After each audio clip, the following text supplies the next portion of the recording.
Bonjour à tous, je vous propose ici la partie B, l'exercice 4, du bac STMG Pondichéry, mai 2018. Donc c'est la partie sur les fonctions, vous voyez bien une belle courbe ici, on commence par une lecture graphique, donc pas de difficulté. Et après, on attaque dérivée, vous voyez, équation du second degré, ça va nous permettre de réviser tout ça. Remplir et compléter un tableau de variation, donc on a la courbe, ça va pas être très dur, à condition à réussir à résoudre l'équation précédente. D'accord, ça c'est important. Et ensuite, utilisation de ce tableau pour donner ici un bénéfice, un nombre de machines pour un bénéfice maximal. Voilà. Donc on est parti. Première question, la lecture graphique. Alors on va lire le texte. Un texte sur les fonctions, il y a toujours une expression. Donc cette expression ici, vous voyez, c'est donc x cube moins 96x2 plus 2484x moins 10 000. Donc c'est une fonction du troisième degré, ça. Donc quand on va dériver, vous allez voir, on tombera sur une fonction du second degré. Et l'intervalle d'étude, c'est de 0 à 50. Ça, c'est très très important. Et vous voyez d'ailleurs que sur la courbe, on part de 0 jusqu'à 50 au niveau de l'axe des abscisses. Et dans le tableau d'ailleurs de variation qu'on va vous demander, c'est de 0 à 50. Donc, première question. Par lecture graphique donnée sous forme d'intervalle, le nombre de machines agricoles que doit produire l'entreprise pour réaliser des profits. Alors, on vous dit que les profits, c'est quand le bénéfice est strictement positif. Donc ça veut dire qu'ici, la courbe qu'on vous donne F, c'est les bénéfices. D'accord? Donc, pour avoir un profit, il faut un bénéfice positif. Vous devez donc être au-dessus, strictement au-dessus de l'axe. Donc toute la partie de courbe qui m'intéresse, je vais la souligner un peu grossièrement. Voilà. Toute cette partie-là m'intéresse. On ne doit pas être sur l'axe, on doit être strictement au-dessus.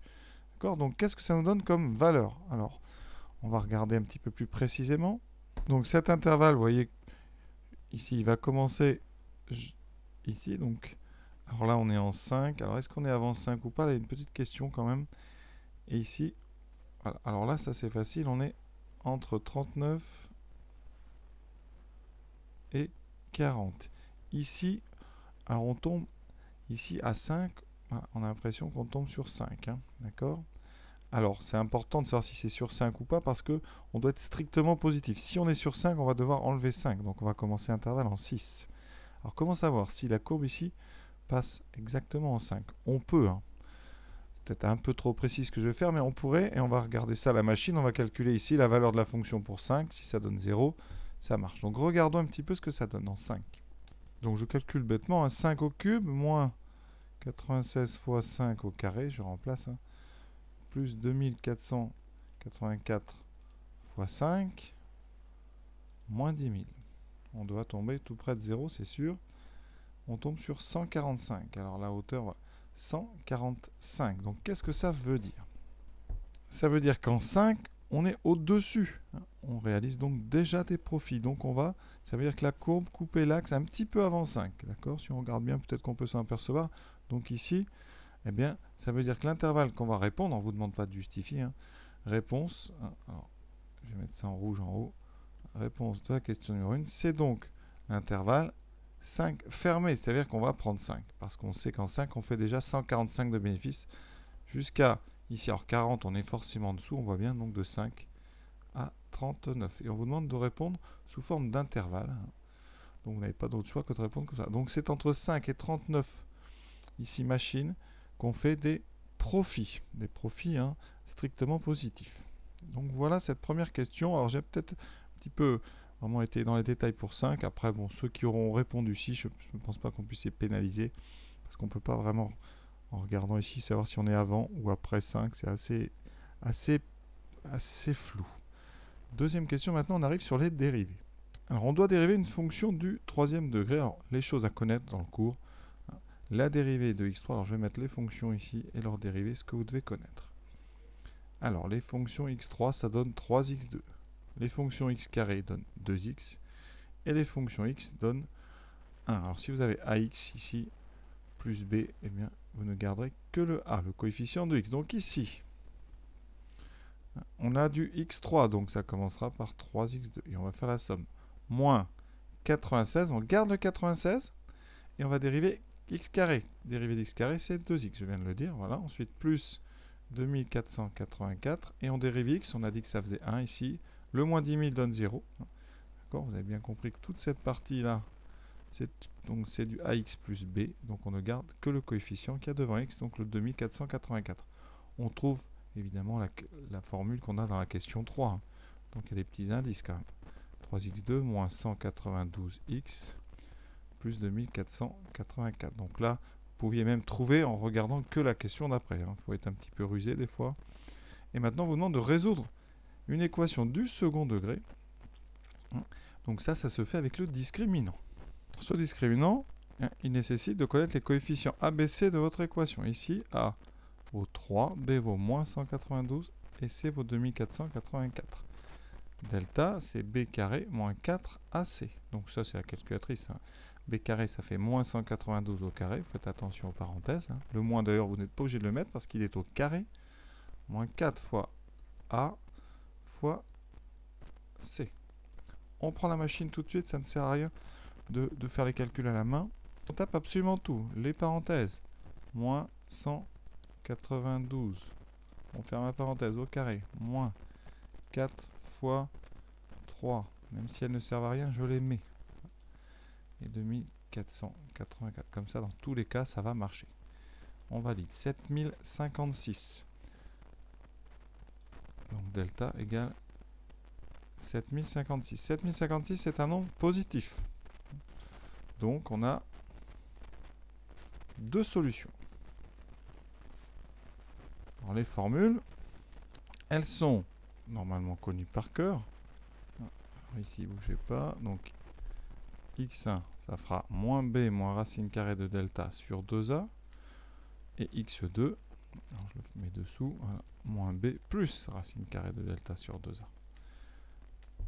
Donc ici, moins b, ça fait moins 192. Faites bien attention, ça va faire plus 192. Moins la racine carrée de 7056 sur 2 fois le nombre a, donc 2 fois 3, 6. Voilà. On va regarder à la machine tout de suite.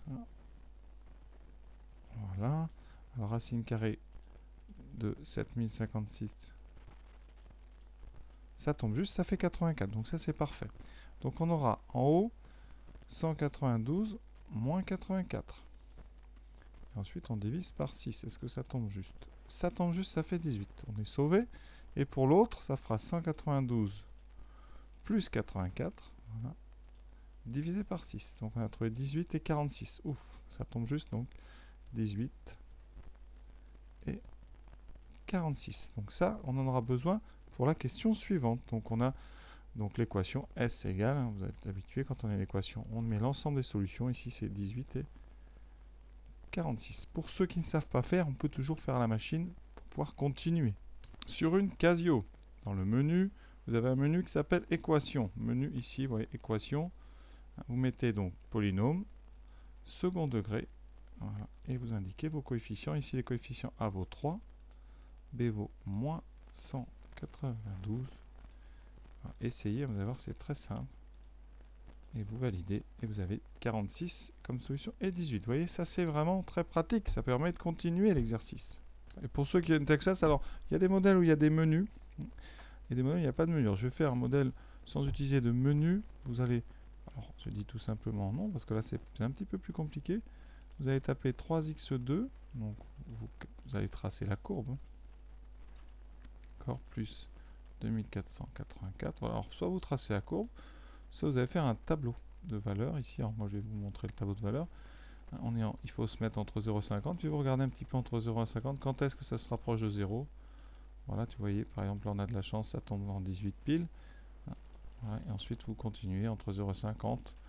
Voilà, et à un moment, à 46, là on va revenir à 0. Voilà, vous les avez, ça c'est une façon de faire. Sinon, vous regardez la courbe. Après, la courbe, il faut mettre la fenêtre correcte.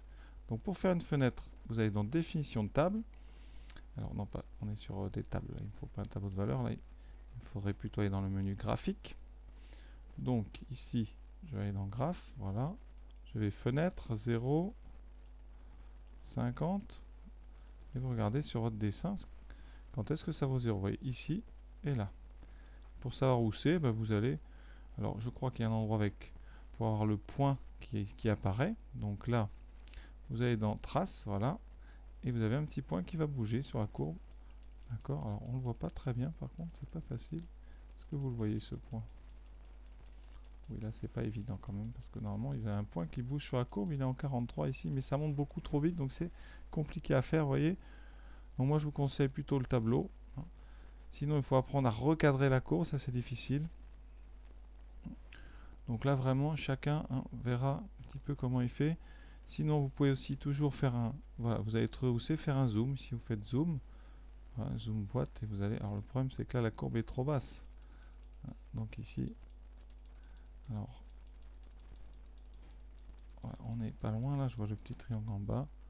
Je valide. Ensuite, vous ouvrez votre petite fenêtre. C'est pas évident à faire hein, quand vraiment vous ne l'avez jamais fait. Vous faites un zoom, ouais, et vous avez ici une idée du point. Donc vous voyez, x égale à peu près, on descend, on est à peu près en 18. Bon, c'est vraiment plus difficile là, si vous avez une Texas, hein, eh bien il vaut mieux à la rigueur avoir comme ça eh bien, un programme. Vous pouvez faire un programme vous-même, le trouver, ou alors apprendre vraiment les formules et savoir-faire. Là, j'ai pas de solution simple à vous apporter. Pour les Casio, il y a le menu qui existe. Pour les dernières Texas, il existe aussi. Pour les anciennes, là, vous êtes plus embêtés. Donc maintenant, on est prêt à faire la question suivante. Un recopier-compléter le tableau de variation ci-dessous. Voilà. Et puis, il existe aussi une façon astucieuse de répondre à la question, c'est de regarder la courbe qu'on vous fournit. Quand on vous la fournit, évidemment, vous savez que la dérivée s'annule au niveau des sommets, hein, la plupart du temps. Donc là, où sont les sommets dans la courbe? Vous voyez, il y en a un qui est ici et un qui est ici. Donc, en regardant bien ici, vous saurez, ouais, vous voyez, ici, vous trouvez 18. Et là, vous allez trouver 46. Donc, on peut trouver le 18 et le 46 comme ceci aussi. Hein. D'accord? Ça, on pourrait le faire à la machine, mais c'est parfois difficile de trouver à la machine la bonne courbe. Voilà. Mais si vous savez faire ça à la machine ou qu'on vous fournit une courbe, vous pouvez très bien trouver les solutions des questions un petit peu comme ça par ruse. Alors nous maintenant, on a besoin donc du signe de f'. Donc on vient de dire que cette expression s'annulait en 18 et 46. C'est une fonction du second degré. Elle est du signe du coefficient de x2, donc du signe de a égale 3 à l'extérieur des racines. Vous allez voir ce que ça veut dire à l'extérieur de ces deux nombres, à l'extérieur de ces deux solutions. Donc quand on fait le tableau, on va le faire ici, à main levée, on est entre 0 et 50, nos deux valeurs importantes c'est 18 et 46, vous voyez, 18 et 46, il y avait deux places, c'est là où s'annule notre dérivée, c'est-à-dire notre fonction du second degré. On a dit c'est du signe de a, donc c'est positif à l'extérieur. L'extérieur, vous voyez, l'intérieur c'est ici, donc c'est positif à l'extérieur, et négatif entre les deux. Une fois que vous avez ça, on aura donc dérivée positive, la fonction est croissante, décroissante, croissante. On retrouve la courbe qu'on nous donne, heureusement. Et on va maintenant le compléter. Pour compléter, il faut donner les valeurs ici des 4 maximum et minimum qu'on va obtenir à la machine de façon très simple. Alors pour faire ce remplissage de valeurs, vous allez dans le menu table et vous rentrez la valeur de la fonction. Ici, pas la fonction dérivée, la fonction de départ. Donc ici, la fonction x cube moins 96x2 plus 2484x moins 10 000. Et on va aller faire un petit tableau de valeurs, c'est tout simple. Table, ici, on veut quelle valeur? On va mettre 0, vous voyez, moins 7516. Alors, il ne faut pas que je me sois trompé quand même, parce qu'en 0, ça ne devrait pas donner ça. Donc, j'ai dû oublier quelqu'un. Vérifions. Oui, j'ai oublié, effectivement. Vérifiez toujours, d'ailleurs, là, je ne vais pas vérifier. J'ai oublié, vous voyez, le x après le 2484. Ça, c'est des bonnes habitudes de vérifier toujours. Voilà, donc ici, table. Et vous voyez, pour 0, on va trouver moins 10 000. Donc ça, on va l'écrire après. Et comme ça, on va taper les 4. Ensuite, ici, il me faudra 18. Voilà. Le suivant, il me faudra 46. Et il me faudra 50. Et on n'a plus qu'à recopier ces 4 nombres directement dans le tableau. Donc, vous voyez, pour 0, son image, c'est donc moins 10 000. On n'oublie pas les moins. Peut-être écrire en blanc, ça sera plus joli. Voilà. Moins 10 000. Ensuite, on va remonter jusqu'à 9440. On redescend jusqu'à 1536. Et ensuite, on jusqu'à moins 800. Alors, on regarde quand même rapidement. Voilà, est-ce que la courbe qu'on nous donne correspond? Effectivement, on part à moins 10 000. Ensuite, on monte jusqu'à peu près 9000. C'est bon. On redescend jusqu'à moins 1500. C'est bon. Donc là, c'est parfait. En général, on est très content quand ça correspond à la courbe qu'on nous fournit. Et on a fait quasiment le plus dur. Maintenant, dernière question. À l'aide des questions précédentes, donnez le nombre de machines à fabriquer pour que le bénéfice soit maximal et calculez ce bénéfice. Alors, on regarde bien le tableau. Qu'est-ce qu'on voit dans le tableau? La valeur la plus haute, c'est 9440, donc atteint pour 18. Donc, le maximum est atteint pour x égale 18. Donc, 18 machines, hein, puisqu'on est sur des machines agricoles ici. Machines. Hein. La valeur, le bénéfice correspondant, le bénéfice correspondant est de, donc ici, 9440. Alors les unités du texte du début, je ne me rappelle plus, c'était en milliers d'euros, donc c'est ici, donc 9440, et donc 1000 euros, c'est-à-dire 9 440 000 euros. Est-ce que ça correspond à ce qu'on avait? Et bien sûr, notre cours du début, hein, pour ceux qui n'y arrivent pas, vous pouvez peut-être même à la rigueur dire que vous lisez ça, on saura comme ça que vous savez lire sur une courbe. Bénéfice effectivement en haut, au-dessus de 9000, et pour 18, ça c'est bien, on est pas mal du tout là. Voilà, donc, on est terminé, enfin on a tout fini là, j'espère que j'ai été complet. Alors seul petit bémol, et pour ceux qui ont une Texas, c'est pas toujours facile pour résoudre les équations du second degré, sauf dans les derniers modèles où il y a une petite application qui permet de le faire. Voilà, donc si vous avez une Texas, il faudra penser un petit peu à comment vous allez gérer ces équations du second degré. Pour les Casio, vous avez le menu qui permet de vérifier. Et voilà. Et donc, on a tout fait. L'exercice est terminé.